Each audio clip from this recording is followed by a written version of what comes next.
தளபதி விஜய் காலையில ஒரு 8:30 போல் கிளம்புனாரு சென்னையிலேருந்து. ஸோ கிளம்பி ஒரு 12:30 கிட்ட தான் வந்து ரீச் ஆனார் நாகைப்பட்டினத்தில். ஸோ அங்கே ரீச் ஆனதுக்கப்புறம் தளபதி விஜய் நாகைப்பட்டினத்தில் நடக்கிற நிறைய பிரச்சனையை பற்றி பேசினார். ஸோ நிறைய பாலிடிக்ஸ் சுற்றி நடக்குது, அது எல்லாத்தையும் பற்றி பேசினார். அதுக்கப்புறம் டிஎம்கே அவங்க அதாவது ஆளுங்கட்சி அவங்க சைடில் இருந்து நிறைய வாக்குறுதிகள் கொடுத்துருந்தாங்க, அது எல்லாமே வந்து என்னாச்சு அப்படின்ற மாதிரி அந்த இதெல்லாம் கொஸ்டின் எழுப்பி கேட்டிருந்தாரு. அவர் கேட்க மக்களை வந்து இல்லை இல்லை அப்படின்ற மாதிரி கத்துனாங்க. ஸோ அதெல்லாம் வந்து கொஞ்சம் பயங்கரமாக இதுவாக மூவ்மெண்ட் போயிட்டு இருந்துச்சு. அதுக்கப்புறம் தளபதி விஜய் டிவிகேக்காக ஒரு சில விஷயத்தெல்லாம் பேசினார். என்னன்னு பார்த்தீங்கன்னா, டிவிக்கே வந்து அலோவ் பண்ண மாட்டாங்க, நிறைய இடத்துல வந்து பிரச்சாரம் பண்ணுறதுக்கு நிறைய விஷயம் கேட்குறாங்க, அதெல்லாம் அலோவ் பண்ண மாட்டாங்க, அதெல்லாம் பற்றி பேசியிருந்தாரு.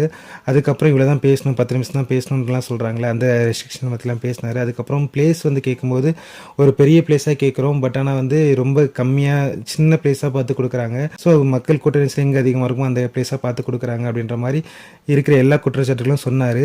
அதுக்கப்புறம் மக்களை பார்க்குற தடைகள் விதிச்சிங்க அப்படின்னா நான் வந்து மக்களை பார்க்க வருவேன் அப்படின்ற மாதிரியும் வந்து நிறைய டைரக்டாகவே பேசியிருந்தார். இப்படி ஒரு விஷயம் நடந்துச்சு. அதுக்கப்புறம் தளபதிக்கு வந்து அங்கே இருக்க மக்கள்லாம் சேர்ந்து ஒரு வேல் கொடுத்தாங்க. அந்த வேல் அவர் வாங்கி கையில் வச்சுருக்க அந்த ஒரு மூமெண்ட்லாம் பார்க்கும்போது ஒரு பயங்கரமான ஒரு ஃபீல் குட் மூமெண்ட்டாக இருந்துச்சு.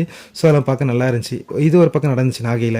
இது முடிஞ்சுட்டு அதுக்கப்புறம் அவர் வந்து திருவாரூர் கிளம்புனார். திருவாரூர் கிளம்பும்போது எல்லாருமே வந்து யோசிச்சேன்னா கொஞ்சம் இங்கே விட அங்கே க்ரௌடு கம்மியாகுமோ தான் யோசிச்சாங்க. பட் ஆனால் இல்லவே இல்லைங்க, பயங்கரமான க்ரௌடு, பல மடங்கு க்ரௌடு அதிகம். அங்கே நாகைப்பட்டினத்தை விட இங்கே க்ரௌடு அது ரொம்ப அதிகம். ஏன்னா போகிற வழி நீங்களே பார்த்தாலே உங்களுக்கு தெரியும். இந்த இடத்துலாம் பாருங்களேன், அந்த டேர்னிங் அந்த ரோட் சைட்லாம் பார்த்தீங்கன்னா பயங்கரமான க்ரௌடு. ஸோ வர வழி ஃபுல்லாக மக்கள் வந்து தளபதி வரவேற்றுட்டு இருந்தாங்க. ஸோ பூவெல்லாம் தூவி அதுக்கப்புறம் இங்கே பாருங்கள் ஒரு ஜெயண்ட் மாலை, இந்த ஜெயண்ட் மாலையெல்லாம் வச்சுட்டு தளபதியை வந்து வரவேற்றாங்க. அதெல்லாம் வந்து பார்க்கறதுக்கு ஒரு நல்லா இருந்துச்சு. அதுக்கப்புறம் தளபதி விஜய் வந்து திருவாரூர் ரீச் ஆகிறதுக்கு ஒரு 6:30 கிட்ட ஆயிடுச்சு. அதாவது ஒரு ½ ஹவரில் போன்ற இடத்த தளபதி விஜய் 4 மணி நேரமாக ட்ராவல் பண்ணி தான் ரீச் ஆனார். ரீச் ஆனதுக்கப்புறம் ஒரு அங்கே நடக்கிற திருவாரூர் நடக்குதுல்ல, அதை சுற்றி நடக்கிற பாலிடிக்ஸ் பற்றிலாம் பேசியிருந்தார். அதே மாதிரி திருவாரூருக்கு நிறைய வாக்குறுதிகள்லாம் கொடுத்துருந்தாங்க ஆளுங்கட்சி. ஸோ அதெல்லாம் பற்றி சொல்லியிருந்தார். இந்த இதெல்லாம் பண்ணுறேன்னு சொல்லியிருந்தீங்களே என்னாச்சு அப்படின்ற மாதிரிலாம் கொஸ்டின்ஸ் கேட்டார். ஸோ அதெல்லாம் கேட்டு முடிச்சதுக்கப்புறம் டிவிகே சைடில் வந்து ஒரு ஆல்ரெடி குற்றச்சாட்டு ஒன்று இருக்குது. குற்றச்சாட்டு கிடையாது, ஒரு விமர்சனம் மாதிரி. அந்த விமர்சனம் என்னன்னு பார்த்தீங்கன்னா, தளபதி வரதுனால தான் அவ்வளோ க்ரௌடு வருது, தளபதி விஜய்க்கு பார்க்குறது தான் அவ்வளோ க்ரௌடு, இவங்களாம் வந்து ஓட்டு பண்ண மாட்டாங்க அப்படின்ற மாதிரி சொல்லிட்டு இருந்தாங்க. ஸோ அதை வந்து தளபதி விஜய் இதில் கேட்டார். அதுக்கு வந்து தொண்டர்கள் சைட்லேருந்து பயங்கரமான ரெஸ்பான்ஸ் இருந்துச்சு. அதெல்லாம் கேட்கும்போது ஒரு பயங்கர கூஸ்பம்ஸ். ஸோ அந்த மூமெண்ட்லாம் நல்லா இருந்துச்சு. அதுக்கு முடிஞ்சதுக்கப்புறம் தளபதி விஜய் வந்து எல்லாருக்கும் கோடான கோடி நன்றி சொல்லிட்டு அதுக்கப்புறம் அந்த இடத்துலேருந்து கிளம்பிட்டார்.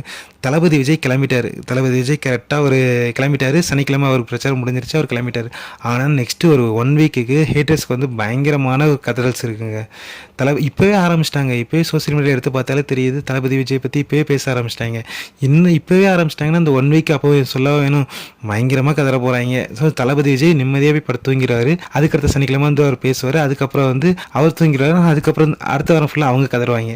ஸோ இதான் ஆக்சுவலாக ரொட்டீனாக நடக்க போகுது. ஸோ இது வந்து கொஞ்சம் ஜாலியாக தான் நடக்க போகுது. ஸோ அவங்க என்னென்ன பேசுகிறாங்க, அதாவது என்னென்ன கதறாங்க அப்படின்றது எல்லாமே நம்ம சேனலில் வந்து வீடியோவாக வரும். ஸோ நீங்கள் நம்ம சேனல் சப்ஸ்கிரைப் பண்ணிக்கோங்க. அப்போ தான் வந்து உங்களால் எல்லா வீடியோவும் பார்க்க முடியும். ஸோ மறக்காமல் சப்ஸ்கிரைப் பண்ணி வச்சுக்கோங்க.